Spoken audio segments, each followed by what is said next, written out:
शिवसेना उद्धव बाळासाहेब ठाकरे पक्षाच्या उत्तर रत्नागिरी जिल्हा प्रमुखपदी रत्नागिरी जिल्हा परिषदेचे माजी अध्यक्ष आणि युवा सेना कोर कमिटीचे सदस्य श्री विक्रांत जाधव यांची निवड पक्षप्रमुख श्री उद्धव साहेब ठाकरे यांनी जाहीर केली।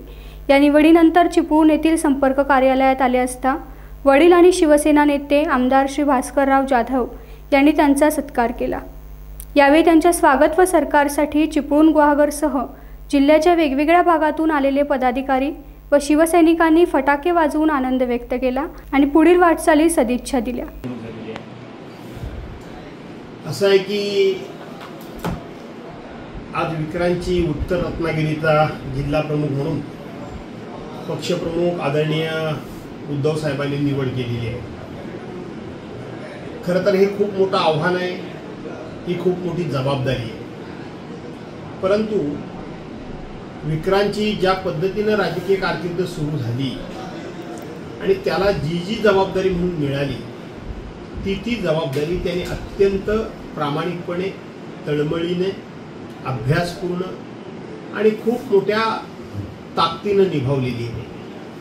राष्ट्रवादी काँग्रेस पक्षाचा तो विद्यार्थी संघटनेचा राज्याचा अध्यक्ष झाला।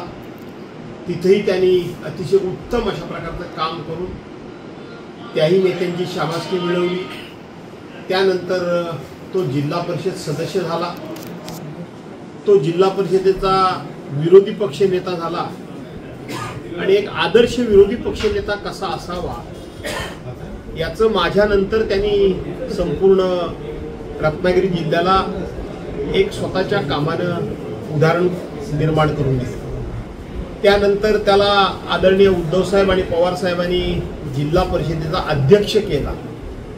अतिशय कमी कालावधीमध्ये कोरोनाच्या संकटामध्ये त्याला ती संधी मिळाली। त्यावेळेला संपूर्ण जिल्ह्यामध्ये 57 ॲम्ब्युलन्स लोकांच्या सेवेकरता कशा उभ्या कराव्यात त्या त्यांनी करून दाखवल्या। 68 कोटी रुपये जिल्हा परिषदेच्या इमारतीला स्वतःच्या हिमतीवर त्यांनी त्या ठिकाणी रत्नागिरी जिल्हा परिषदेच्या इमारतीला आणले। आज ती इमारत दिमाखात उभी राहते। आज तो उद्धव बाळासाहेब ठाकरे या शिवसेना पक्षाचा तो जिल्हा प्रमुख उद्धव साहेबांच्याच विचारानं आणि विशेष करून त्यांनीच त्याची निवड केलेली आहे आणि म्हणून त्याला आज एक संधी मिळते याचं मला वडील म्हणून निश्चितपणे समाधान आहे। आणि एक शिवसैनिक आणि शिवसेनेचा नेता म्हणून मी विक्रांतला आजच्या दिवशी एवढंच सांगेन की तुझ्याकडे ज्या पद्धतीचा संयम आहे, तुझ्याकडे काम करण्याची दिवस रात्र जी काही चिकाटी आहे आणि प्रत्येकाला उत्तर देत असताना खूप अभ्यासपूर्णरित्या तू उत्तर देतोस आणि आपल्या कोकणातली काही नेत्यांची मुलं आहेत त्या मुलांपेक्षा भास्कररावांची दोन्ही मुलं वेगळी आहेत अशा पद्धतीनं कौतुकाची थाप तुमच्या पाठीवर नेहमी अनेक जण मारतात। त्याचाच मला खऱ्या अर्थानं आनंद आहे आणि म्हणून उद्धव साहेबांचा विश्वास सार्थ ठरव आणि तो सार्थ ठरवत असताना तुमच्यावर आम्ही केलेले संस्कार तुम्ही विसरू नये एवढंच मी सांगेन। सर, पुन्हा एकदा सावली बाळानंतर योगेश कदम हे अडचणीत आलेले आहेत। पुण्यामध्ये चुकीच्या पद्धतीने एक सशस्त्र परवाना दिला असा त्यांचा आरोप होतो। राजीनाम्याची मागणी देखील। जिल्हा प्रमुख होण्याची संधी माझ्या आयुष्यामध्ये मला एकदा आली होती। मला आठवतंय रत्नागिरी जिल्ह्याच्या दौऱ्यावर हिंदू हृदय सम्राट शिवसेना प्रमुख मान्य बाळासाहेब ठाकरे आले होते आणि त्यावेळेला शिवसेनेचे कोकणचे नेते नारायणराव राणे होते।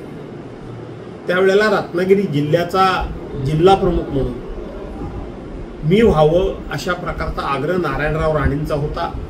स्वतः शिवसेना प्रमुखांनी सांगितलं की तू झालं पाहिजेस, परंतु मी नम्रपणे शिवसेना प्रमुखांना आणि नारायणरावांना सांगितलं की मी चिपळूणमध्ये राहतो।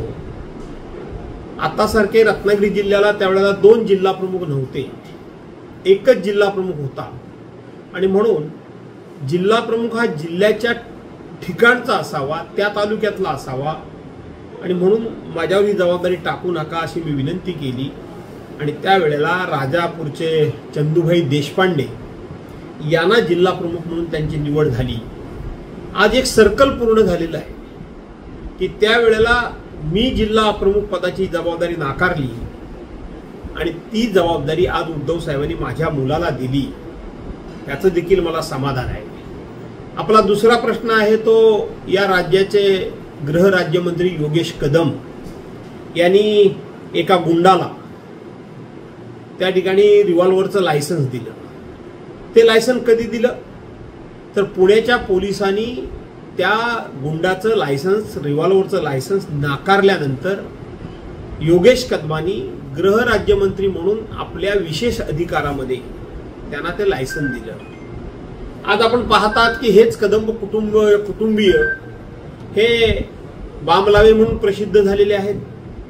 हे छमछम बारवाले म्हणजे स्वतःच्या आईच्या नावानं जो बार आहे त्या बारमध्ये बाला नाचवून पैसे कमवणारे हे बाप बेटे, त्यांना कुठल्याही प्रकारची नीतिमत्ता नाही, त्यांच्याकडे कुठल्याही प्रकारचे संस्कार नाहीत, संस्कृती नाहीत, त्यांना लाज नाही, लज्जा नाही आणि त्यातूनच अशा प्रकारच्या गुंडांना रिव्हॉल्व्हर देण्याचं, रिव्हॉल्व्हरचं लायसन्स देण्याचं काम हे त्यांच्याकडून होणं हे काय त्यांच्या एकंदरीत प्रवृत्तीला आणि त्यांचं एकंदरीत संपूर्ण जो काही इतिहास आहे त्याला ते साजेसच आहे.